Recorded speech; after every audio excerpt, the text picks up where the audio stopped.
All right, guys, just a short video of last week's game. Just a couple things that um, I think we need to work on to keep cleaning things up um, for our third week together, first round of the playoffs. So let's look at a couple here.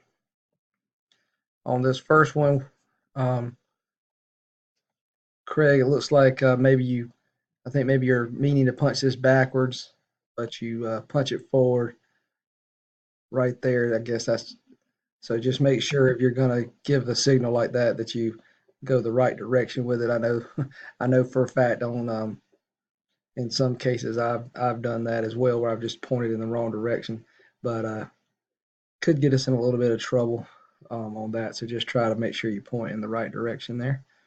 This play is the first play of the game where we do have the hold right up in here. Definitely, there was some debate in some of our clips on that one, but if you and I may not have shared the end zone view with you guys. I'll try to do that as soon as I'm done with this. But definitely, if you look at that play from the end zone view, it was a pretty significant hold on that receiver by that receiver.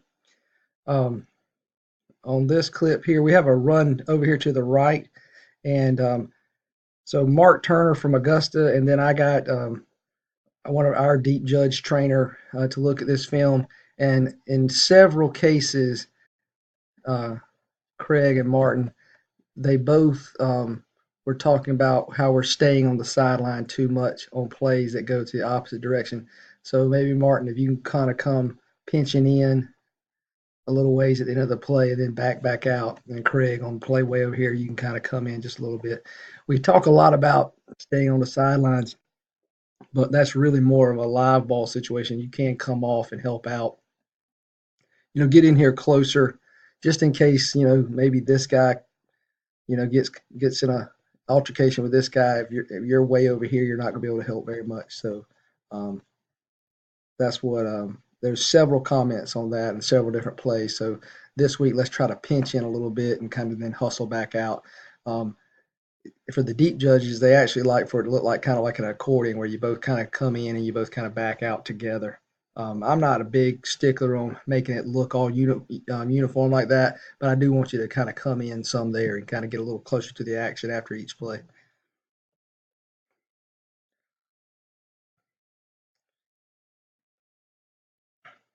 All right, this one, there's a little question about whether or not this guy starts a little early.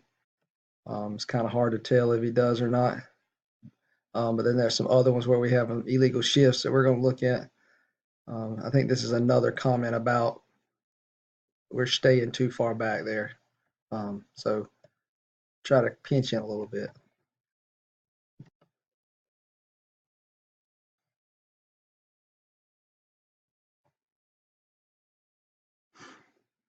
This guy does look a little back. Personally, I would handle that. If I saw him do that, I would talk to him and try to make him legal. He's certainly not gaining an advantage by being back like that. So I'd probably talk to him and try to get him up for the next time, which may have been exactly what you did there, Craig. Um, I don't know that I would have flagged it. That's for sure. Eric, this was mentioned um, several times on punts and other things. The deep judge guys, they want you to stay in between the hashes as much as possible, and then face toward the sideline and away from the wide side of the field. If you see this, like right here, they would rather you come up on this side and face toward the sideline. The middle, the back judge, the guy in the middle, should officiate from the inside out.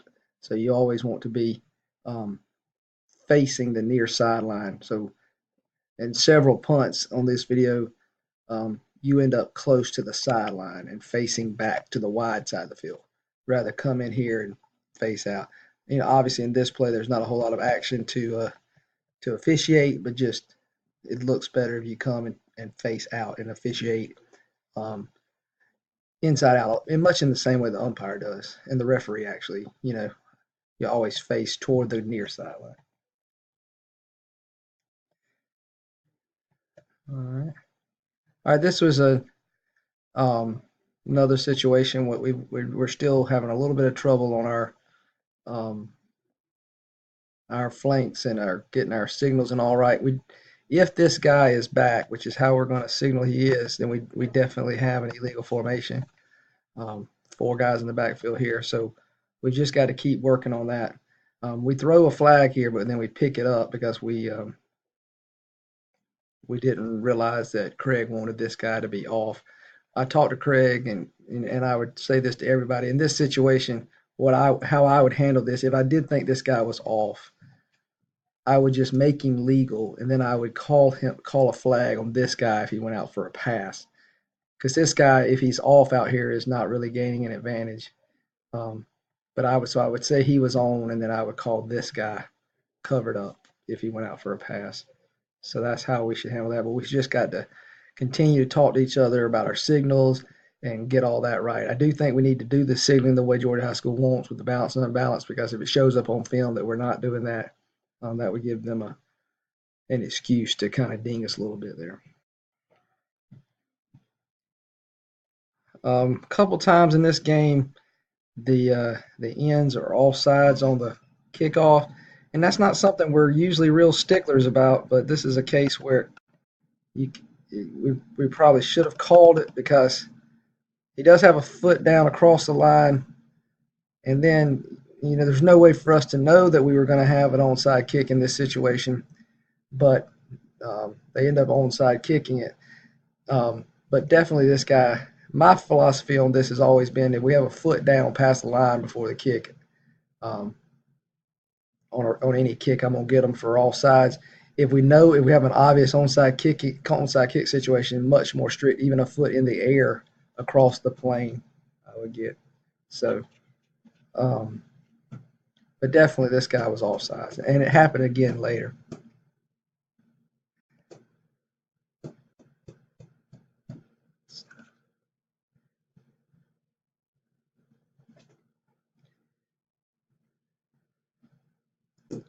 All right, in this particular case, this guy's not going to get set. Um, Steve and I need to try to get this. He's not going to get set, and then we're going to have a guy go in motion.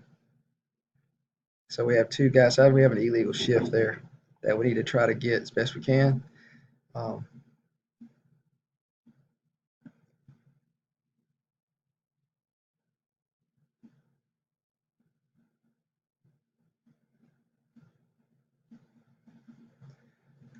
in this particular film, we just need to try to. Nothing really happens, but there's no reason to get off that goal line. There was the comment there. So just sort of when you have the goal line, just plant yourself on that goal line, and if you need to move, just always move straight back when you have goal line.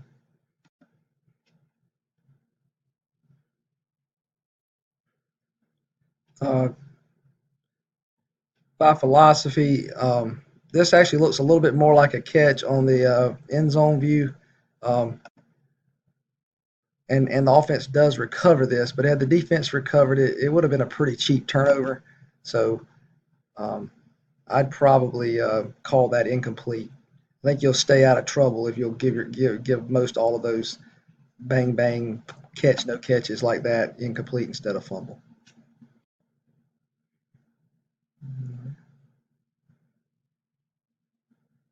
All right, this right here, this guy's in the old proverbial no man's land here.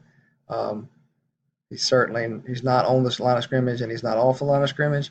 Certainly not something I like to flag, but this guy does this several more times, and we need to talk to him and get him back, um, because he is illegal. He lined up there, and if he won't get back after you talk to him a few times, you got to flag him. But we let him kind of get away with this all night long. So let's try it if we have any formations like that. Let's just take care like that the punt we had earlier where the guy was off the line of scrimmage. This guy here, we can preventive officiate a good bit on that and keep ourselves from getting any trouble. Um, there are definitely some film reviewers in the Georgia High School Association that will ding you for that right there.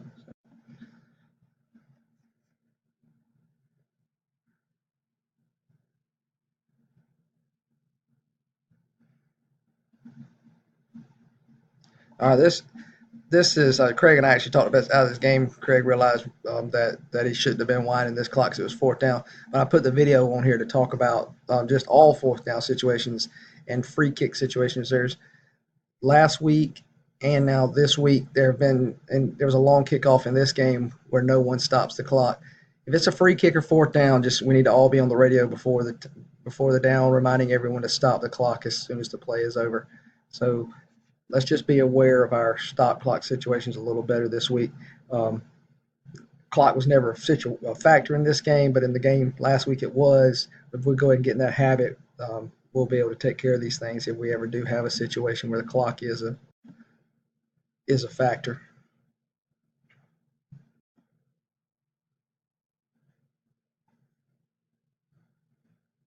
Um, Mark Turner marked this up. I actually thought about this during the game, um, but Brad was struggling with his legs, so I didn't want to make us move the ball. But this ball did. This is a first down play after a ball was kicked out of bounds over here on the right, so it should be on the hash here. We should have spotted it on the hash. Um, that's something I know we're supposed to do, so I won't let it happen. But this was like the last one of the last plays of the game, and our umpire was struggling with his calf, so we didn't worry with it. But definitely, we need to put this on the hash if it goes out of bounds to one side or the other. All right, I think that was the last one, guys. All right, I'll see you guys tomorrow night.